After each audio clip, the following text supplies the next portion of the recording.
Om Namo Bhagavate Vasudevaya.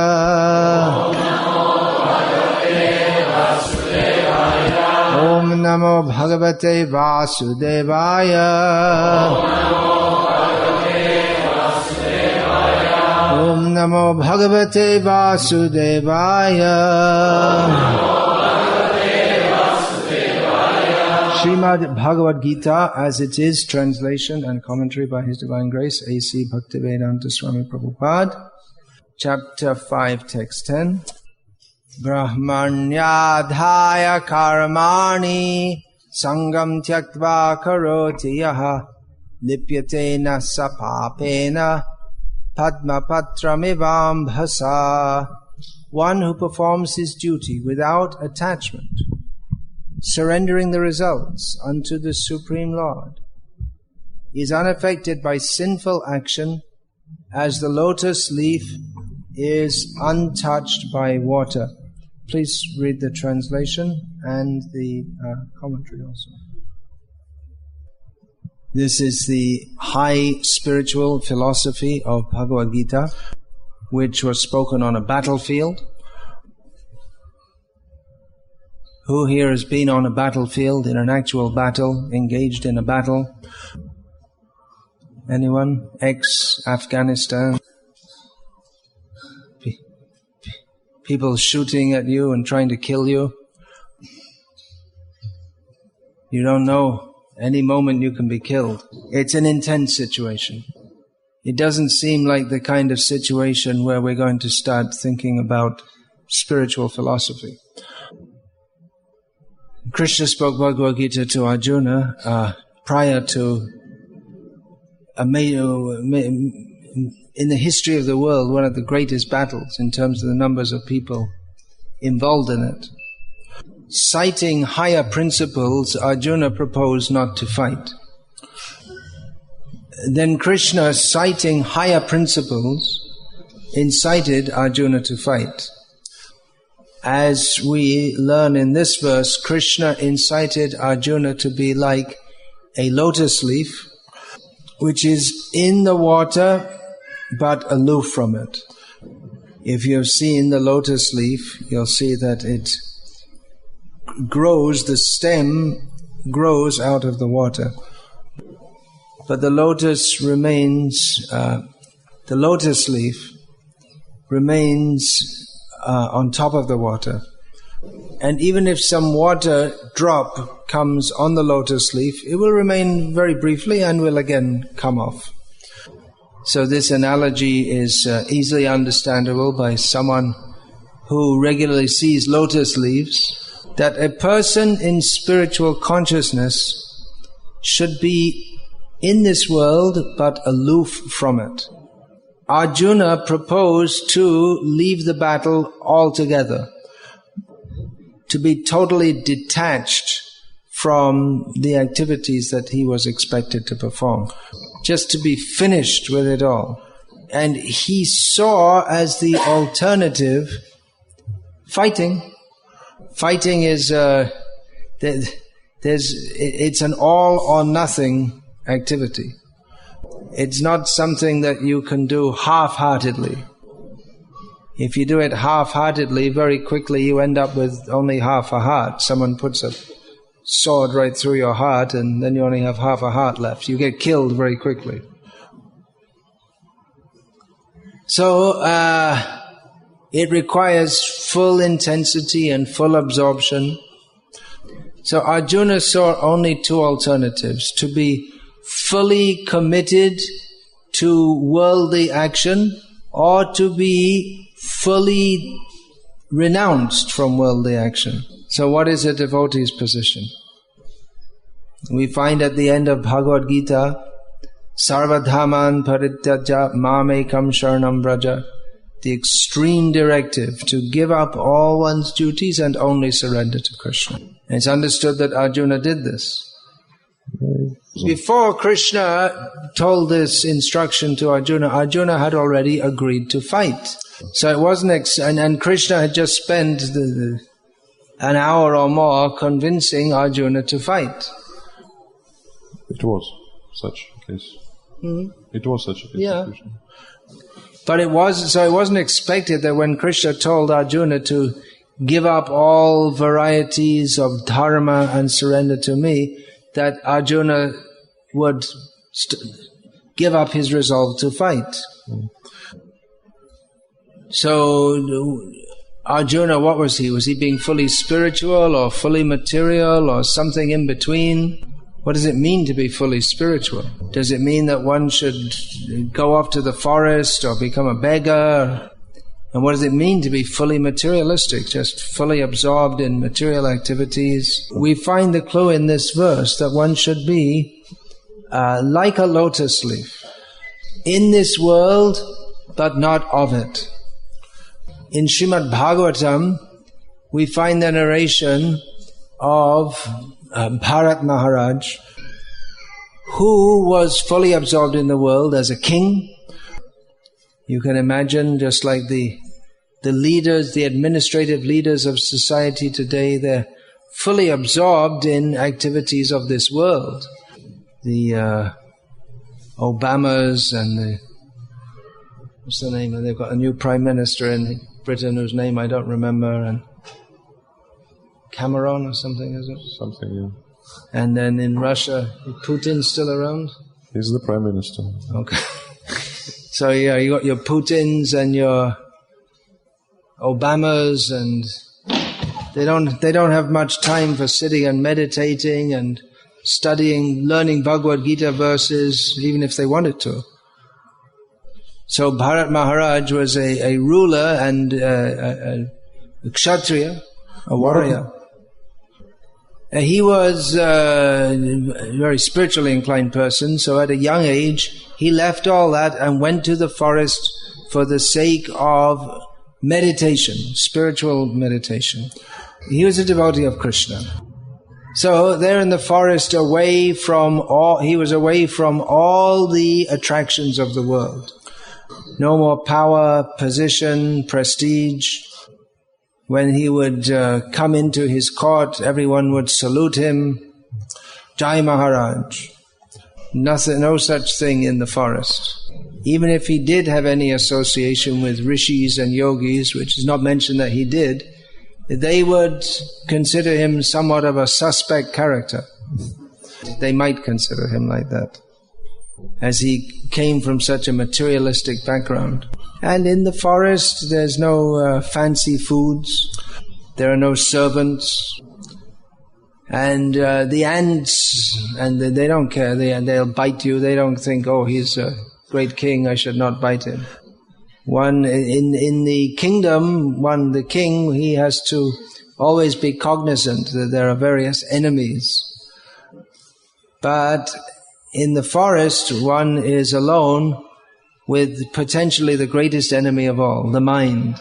So Bharat Maharaj left all the tumultuous, highly involving affairs of the world to concentrate fully on spiritual advancement.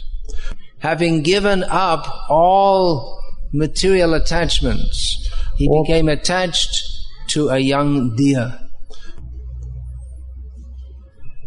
So it's not necessarily that by going to the forest one can become detached.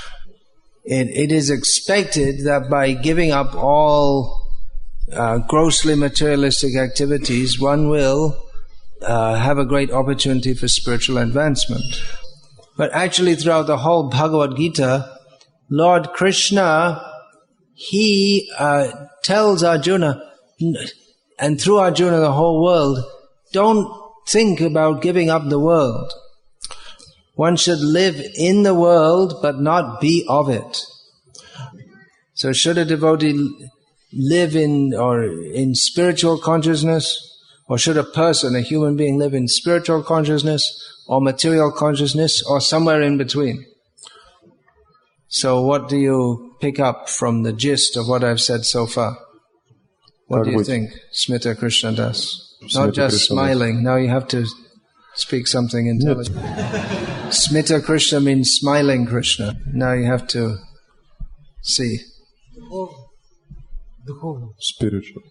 Yeah. One should live in the world, but it's not that one should be somewhere in between material consciousness and spiritual consciousness. One should cultivate being fully in spiritual consciousness. But it doesn't mean that being fully in spiritual consciousness means that one is so detached from the world in terms of activities that he has no relationship with it. On the other hand, simply being in the world and not cultivating spiritual consciousness, that we will not attain spiritual consciousness. A devotee lives in this world, but he is not of this world. A devotee is, by definition, very serious about spiritual cultivation. A devotee remains aloof from the contamination of this spiritual world by his serious cultivation of Krishna consciousness.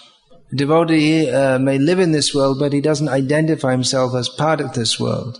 At the same time, he's not irresponsible. A devotee lives in this world to serve Krishna. So to serve Krishna, Krishna is to be served properly. There's sometimes a misconception that being sloppy and irresponsible is spiritual. But rather, a devotee, if he has to serve Krishna, does so to the fullest of his ability. Arjuna was a fighter for Krishna. He was trained how to be a fighter. Now, that he was an expert fighter, that is not what made him a devotee. The Pandavas and Duryodhana were trained in the same school. Duryodhana was also an expert fighter. The difference between Arjuna and Duryodhana is that Arjuna, he acted for the satisfaction of Krishna, whereas Duryodhana did not. So material expertise does not in and of itself qualify one for spiritual life. But the attitude of trying to do everything as best as one can according to one's ability for the pleasure of Krishna, that is spiritual consciousness. Now, most of the devotees here, present now, are engaged in various activities, doing some job or business or something like that. But we should know that our goal of life is Parampadam, the supreme abode. Om Tad Vishnu Paramam Padam Sada Pashyanti Suryayoho Diviva Chakravangsha Jagrivangsha Samindate Vishnu Yat Paramam Padam. The saintly persons, they're always looking to the lotus feet of Lord Vishnu in the spiritual world. So they're in this world, but they're looking up toward Vishnu. So a devotee does everything that is required to be Krishna conscious. Now in Shastra there are statements such as that if anyone even spends 3 nights in Mathura, he's guaranteed to be liberated. There are many such statements, that anyone who chants Hare Krishna even once is freed from all sins. So such statements may be misused and misunderstood. Many years ago I was residing in ISKCON, Calcutta. Our accountant, Mr. Das Gupta, was not a devotee, nice gentleman, not a devotee in particular. So at the time of the Ganga Sagar Snan, which comes toward the end of the winter, he took a couple of days off and went down to Ganga Sagar in the south of West Bengal and bathed there. So when he came back, he said, he was very happy, he said, now I don't have to do anything else, I'm liberated. Actually, just by hearing this, even if he didn't join the kirtan, just by hearing it every day, he could be fully liberated. But if we think that, well, I spent 3 nights in Mathura, so I'm liberated, I don't have to do anything else, or I took bath in Ganga Sagar at the auspicious time, therefore I'm liberated, I don't have to do anything else. Who attended Rath Yatra here recently? So in Shastra it's stated, Rathetu Vamanang Drishva Punarjanmana Vidyate. Whoever sees the deity of Krishna on the Ratha, he never doesn't take birth again. So you're all liberated. So what are you doing here? You could be enjoying yourself and sunbathing and then getting... You could be, as Suhotra Swami said, being converted into a stool pakora. Stool pakora. It's stool on the inside and brown on the outside. No. So what have you come here for? You can enjoy. There's so many things to do in Moscow. Of course, you've come here because you're devotees. It's not a devotional attitude to think, well, now I've done enough. A devotee is satatam kirtayanto mam, always glorifying Krishna. Devotee acts or lives his life on the principle anukulyasya sankalpa pratikulyasya varjanam, to do whatever is pleasing to Krishna and to reject or give up that which is not conducive for our advancement in Krishna consciousness. In Bhagavad-gita we find the phrase, the regulative principles of freedom. And that might sound very strange, because we think that freedom means you do whatever you like. But the rules and regulations, we have to follow rules and how we're free. But actually, if we think that I'll just do whatever I like, we're not free, we're slaves of the senses. By following the regulated principles, we have the strength to choose.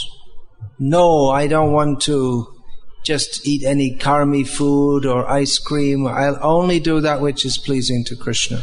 If we don't take the training how to control our senses, then we remain slaves of our senses. We are led around by our senses. Чувство ведут нас за собой. Taken on there. But if we are self-controlled, then we can say, no, I won't do that. I'll only do what is pleasing to Krishna. We have that choice. So a devotee is self-controlled. He doesn't follow the flow of the people in general. A devotee lives in this world, but he doesn't live like everyone else in this world. To be a devotee doesn't mean that we're just vegetarians and we go to festivals now and then. But we have principles that we follow in our lives. We only eat food which is offered to Krishna. And we only offer to Krishna what is offerable to Krishna. It's not just a matter of looking in the store, oh, this looks like it's vegetarian. Okay, and we'll buy that.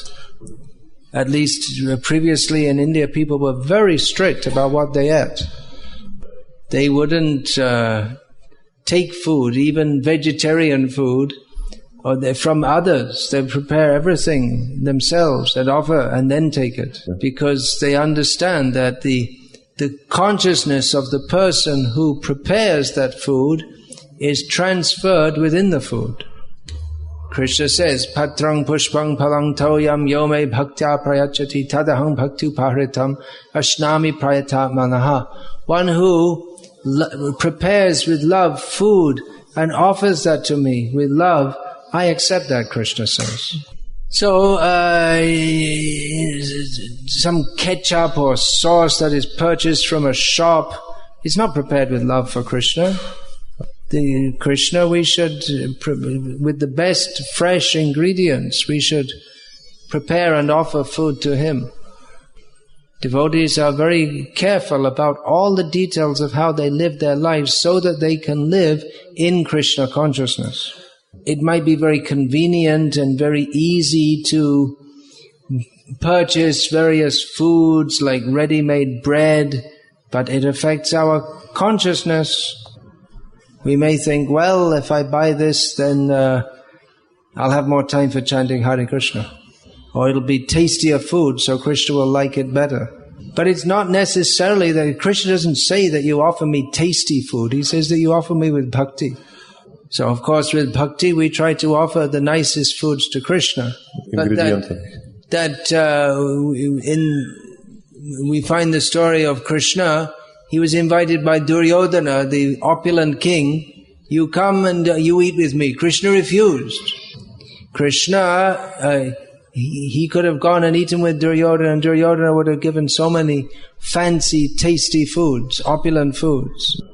But Krishna went to the house of Vidura, and Vidura's wife was there. She was so excited that Krishna had come that she only had some bananas. She offered that to Krishna. And she was so excited that she was peeling the bananas, but instead of giving Krishna the banana fruit, she was giving the peels.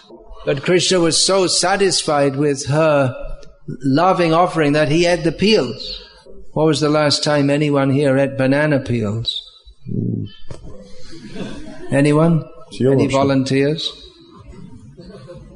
You want to eat banana peels? All right, well, cows, they like to eat banana peel. I don't think the human system is very well designed for digesting that.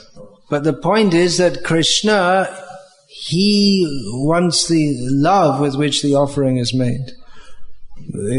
We can't control our senses unless we can't control our senses in Krishna consciousness unless we stick to the principles, the rules and regulations which give us freedom from materialistic consciousness.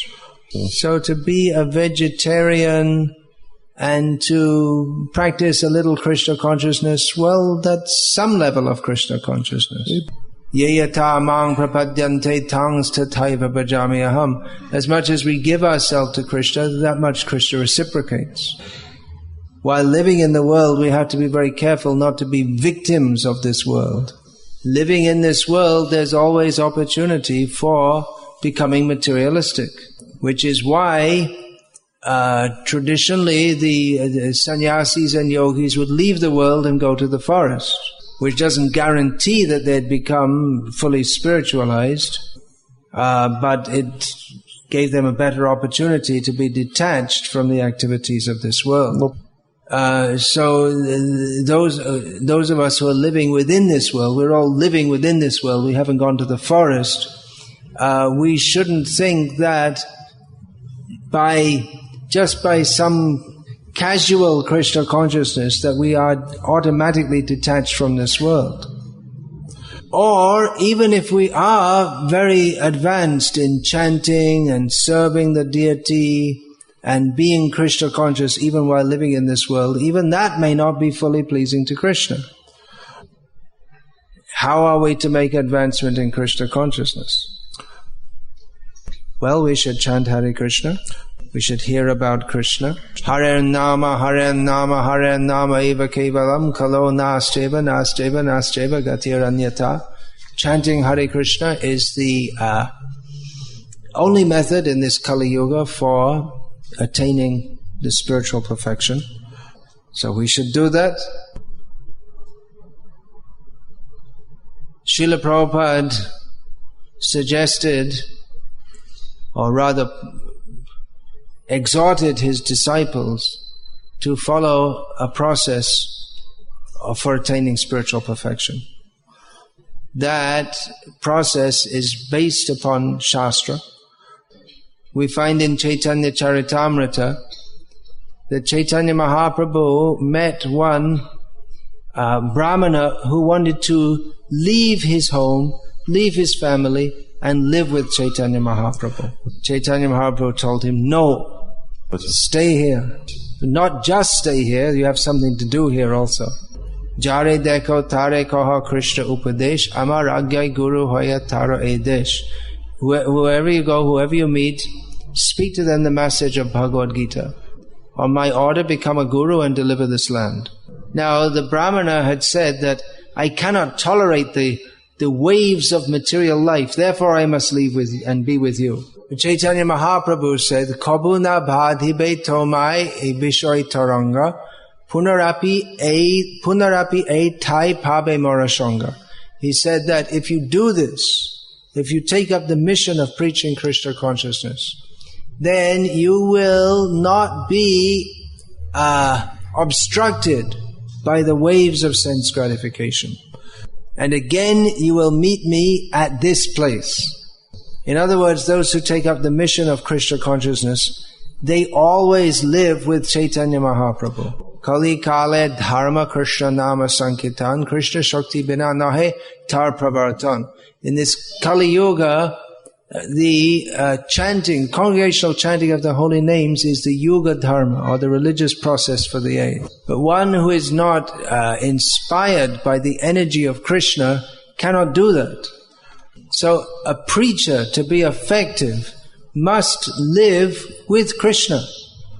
One cannot give Krishna to others unless the energy of Krishna is flowing through that person. One has to be connected with Krishna.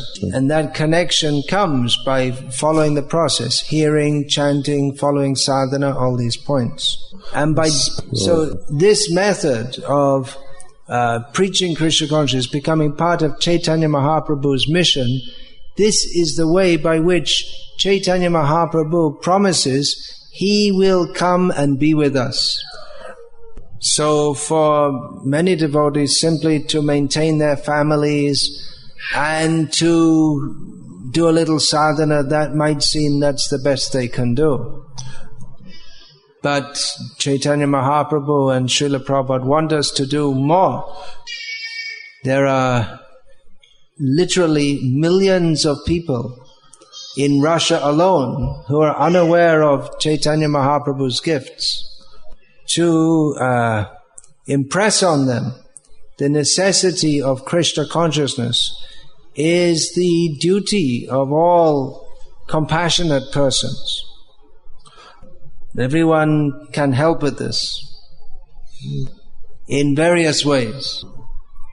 You can join Krishnadas Kaviraj Prabhu in the streets chanting Hare Krishna. You take some books of Srila Prabhupada, distribute them. If everyone distributed one book a day, then that would be a lot more books distributed, isn't it? The one who does this gets the mercy by which we can be delivered from this world, delivered to the lotus feet of Krishna. We shouldn't think, well, I'll chant more and more. Of course, it's good to chant more and more, but if we think by that alone I will conquer Krishna, we won't conquer Krishna. When I'm 50, I'll go on with life and then when I'm 50, I'll retire and go and chant 3 times 64 rounds every day. We may think like this, but it's not so easy, especially if we've been cultivating material desires, to suddenly become fully absorbed in Krishna consciousness. That's why we have to cultivate Krishna consciousness very seriously now, not later. Unless we become very serious, then when are we going to become serious? Now Vrindavan has become a weekend retreat for people from Delhi. So on Saturday morning, rich people with apartments in Delhi will drive down to Vrindavan, playing the cinema music in their cars when they come down. Then they'll go in their fancy apartment and watch TV for some time, then go out to the temple and say, Jai Banke Bihari, and come back and watch the TV, and then go to Delhi again. So this kind of trying to mix material life with Krishna consciousness, it's not going to bring us to the perfection of Krishna consciousness. If we want fully and only to please Krishna, then we'll go to Krishna. Otherwise, even if we think, well, you see, I did Govardhan Parikrama 25 times, so definitely I must go back to Godhead. So we may go there and we'll think that, well, where's the TV? Go back to Godhead and ask, where's the TV? Oh. Yeah, no TV, I'm going back. Of course, now on Govardhan Parikrama, every kilometer or two, there's a tea stall with a TV, so people can sit and relax and watch TV and then go on with their parikrama. So we can't cheat Krishna. We can't make Krishna what we want him to be, according to our desire. We have to act according to Krishna's desire.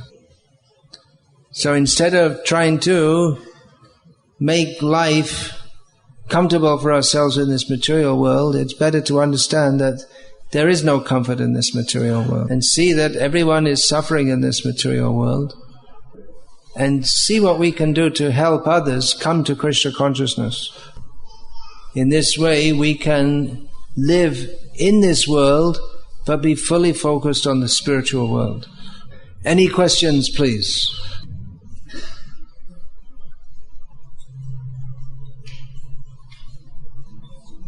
Yeah, do we have another mic?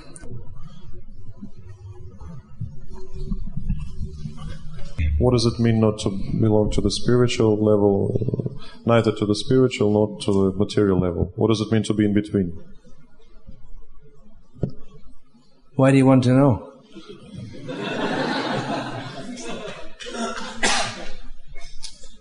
Just be on the spiritual level. That's the thing. Everyone's thinking, how can I get the spiritual and get the material also?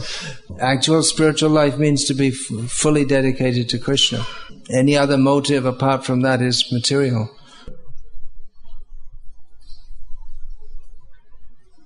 Yeah, there's a question over there, but yeah, come. Thank you for the wonderful lecture. What was wonderful about it? Что чудесного было в ней? Очень много практичных моментов, как быть в духовном сознании. How to be in spiritual Это очень важно помнить об этом, и вы позволяете помнить об этом, говоря об этих вещах. Your words allow us to remember these things. Yeah, okay. So many people say, thank you for your wonderful class. It sounds like a kind of mantra or something. Anyway. So some practical points. When we visit different shops and we buy foodstuffs like milk and milk products, so what should we buy, what shouldn't we buy? What principle should we follow practically in our daily life? Milk, yogurt, such things can be purchased, but processed foods which are just like buying ketchup and things like that, we shouldn't purchase that. And yogurt which has gelatin from animal sources should not be purchased. As far as possible, fresh, pure foods should be procured, cooked, and offered to Krishna. Canned food, frozen food, these are not good. Of course, Srila Prabhupada was very keen to establish devotional communities where devotees could live simply, produce their own food, protect the cows, and be aloof from this demoniac society. The food that you get in a big city like this, it's going to be genetically modified, full of all kinds of chemicals and hormones. Just the very fact that it's grown not with love for Krishna, not with no respect for nature, it's just grown to make profit. That in itself is contaminating. To grow food, watch it grow over the weeks and months, and then when it's just right, you can pick the fruit from the tree or take the carrot from the ground, cook it, offer it to Krishna. That is very satisfying to Krishna and to the devotee. You grow the flower throughout the year, growing flowers, and then thinking, at this season we'll have these flowers. For this festival we'll have these flowers, and see they gradually come, and they're very nice just at the time of the festival, offer them to Krishna.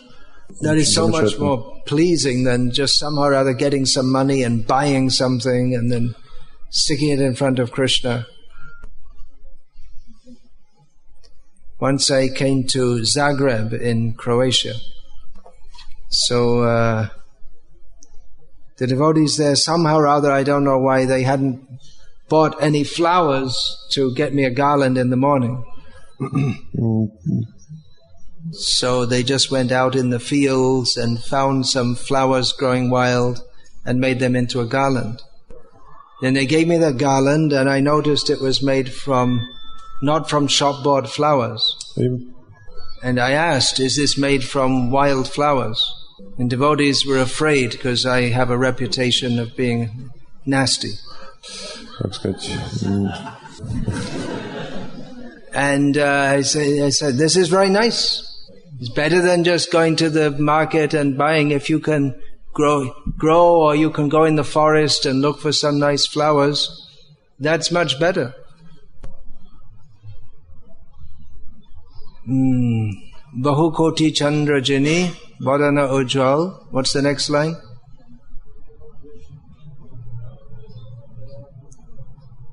Gala deshe Bonamala Kore Jhalama. Chaitanya Mahaprabhu's garland of forest flowers is glittering, I guess you could say. Yeah, okay. Practical. Where's the forest? He's asking for practical, so. Yeah. Another question. Еще вопросы есть?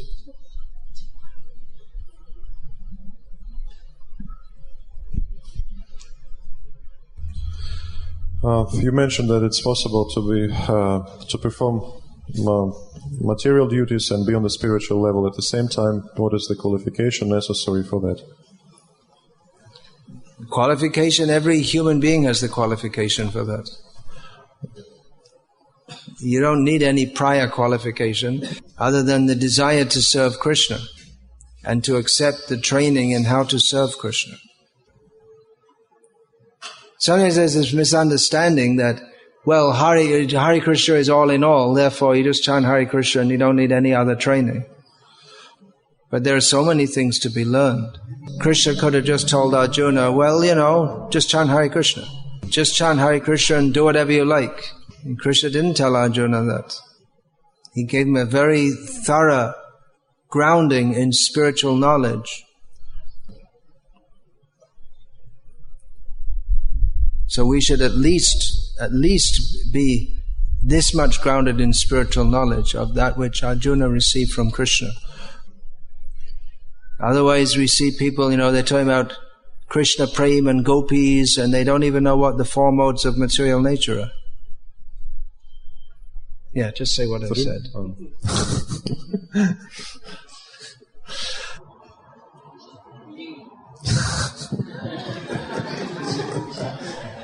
Oh, is it 3? Oh. No, it doesn't matter. It doesn't matter 2 modes, 4 modes, 3 modes. It's all just prem, right? We don't need this Bhagavad-gita. What do you need that for? It's just for neophytes.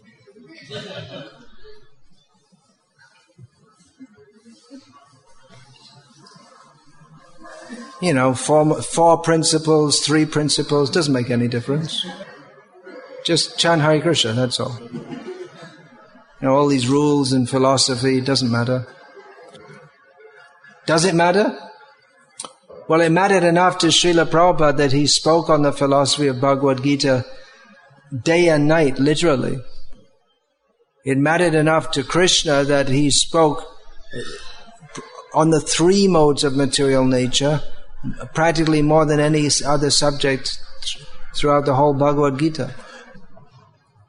It mattered to Srila Prabhupada to continually refute the misconceptions of bogus scientists and Mayavadis.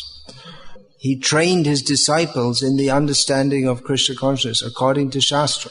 He didn't say, just chant Hare Krishna and forget Bhagavad-gita. Don't take it lightly, there's knowledge. Yeah.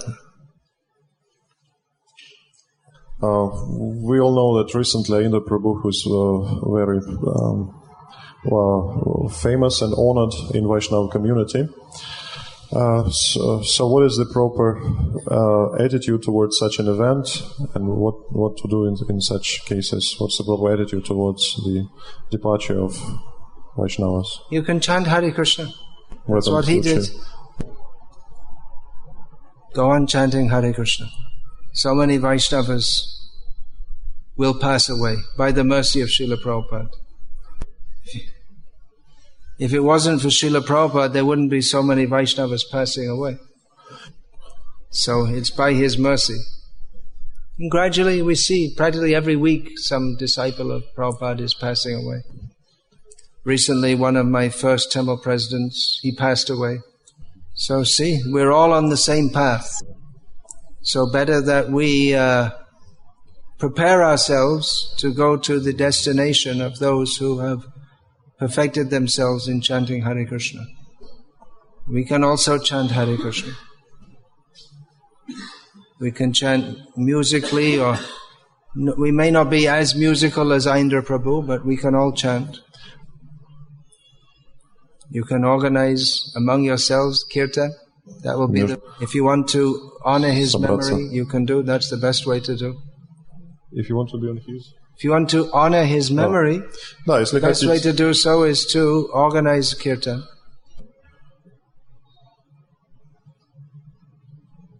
Or you can go out.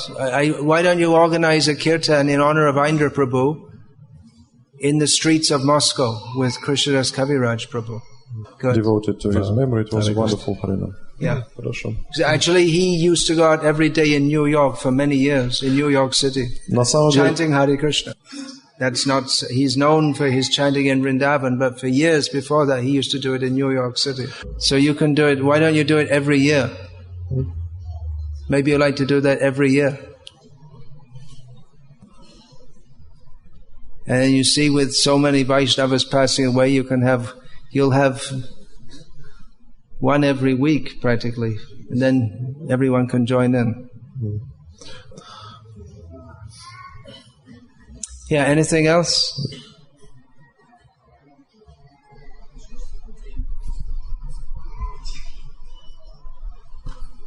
So some devotees may tell us that,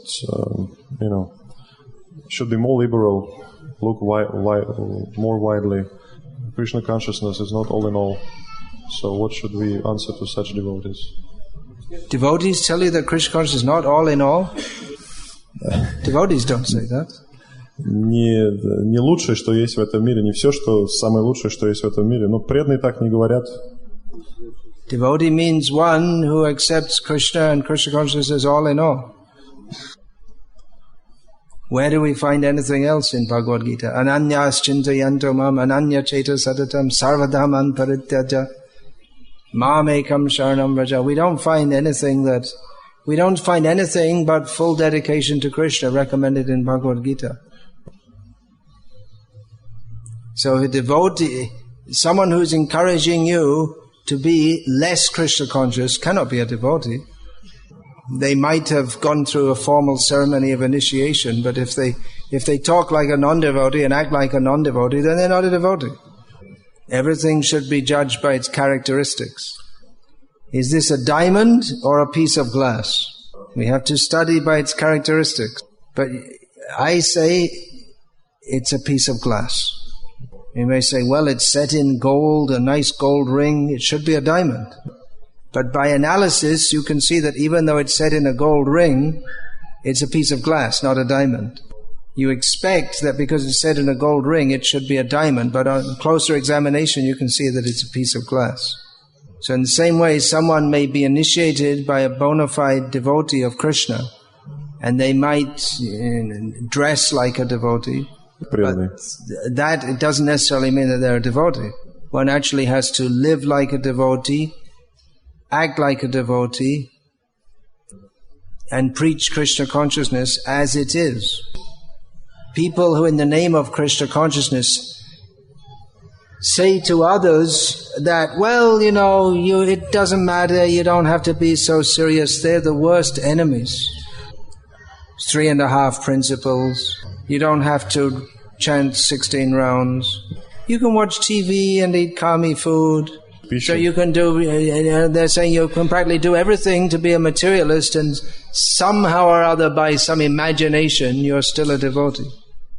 That is not Krishna consciousness. That is not surrendering to Krishna. Just as there is a great difference between a diamond and a piece of glass, there's a great difference between Krishna consciousness and material consciousness. So don't be cheated by someone who presents a piece of glass and says it's a diamond. And don't be cheated by someone who says that you don't have to follow anything, you don't have to be strict, you don't be serious, and you can still be Krishna conscious. Anything else? Oh, that is the last question. We have to. They say we have to finish. Okay, we'll finish there. Hare Krishna. Say about the books. Thank you for the appreciation. I didn't come here to get claps. It's nice that you're clapping, but I didn't come here to get clapped.